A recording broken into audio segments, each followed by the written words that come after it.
மகாலட்சுமியை எதன் அடிப்படையில் வழிபடலாம்?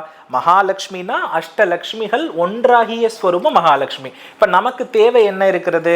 தனம் தான். ஏன்னா ஒரு மனிதன் மகாலட்சுமியை வழிபடுறதினுடைய அடிப்படை நோக்கமே பணம் கொடுக்கதா அப்படின்னு நினைச்சிட்டு இருக்காங்க. ஆனா மகாலட்சுமி கிட்ட எண் வடிவங்கள் இருக்கிறது.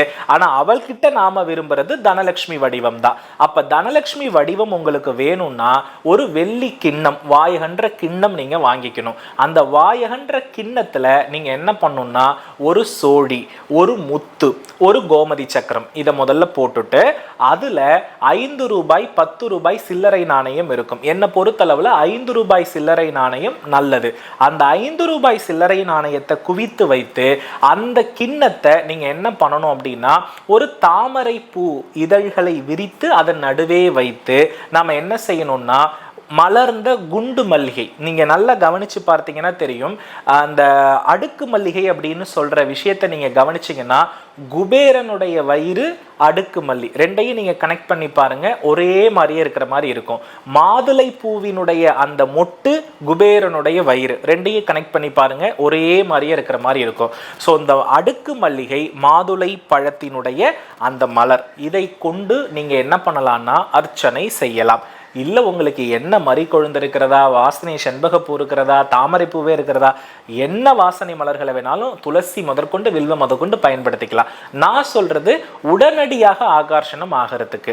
இப்போ இந்த பூஜையை நாம ஒவ்வொரு வெள்ளிக்கிழமைகள்ல அல்லது சுக்கிரனுடைய நட்சத்திரம் வரக்கூடிய காலகட்டம், சுக்கிரனுடைய நட்சத்திரம் வரக்கூடிய காலகட்டம் என்ன? பரணி, பூரம், பூராடம், இதெல்லாம் சுக்கிரன் நட்சத்திரம் வரக்கூடிய காலகட்டம்.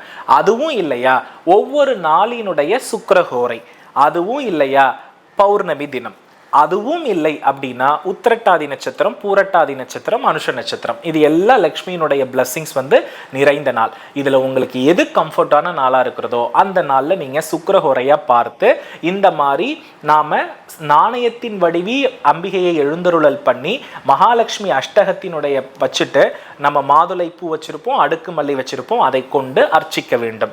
இப்படி அர்ச்சித்து நெய்வேத்தியம் முடித்ததற்கு பிறகு அந்த வீட்டில் யார் வருமானம் அதிகம் சம்பாதிக்கின்றாரோ அவருக்கும் சிறு குழந்தைகளுக்கும் சுமங்கலி பெண்களுக்கும் அந்த நெய்வேத்தியத்தை நாம பிரித்து தானம் கொடுப்பது நல்லது. ஆனா முதல்ல அந்த வழிபாட்டுக்கு உரியவர் யாரோ அவங்க தான் ஃபர்ஸ்ட் எடுத்துக்கணும். ஏன்னா மகாலட்சுமின்றாலே அவள் சுயநலம், நமக்கு மட்டும் அந்த செல்வம் சேரணும்னு தான் நம்ம செயல்பட்டாகணும். ஸோ இதை செயல்படுத்தும் பொழுது பர்ஃபெக்டா அவங்களுக்கு பாத்தீங்கன்னா சூப்பரான ரிசல்ட் இருக்கிறத என் அனுபவத்துல கண்கூடா பார்த்துருக்கிறேன்.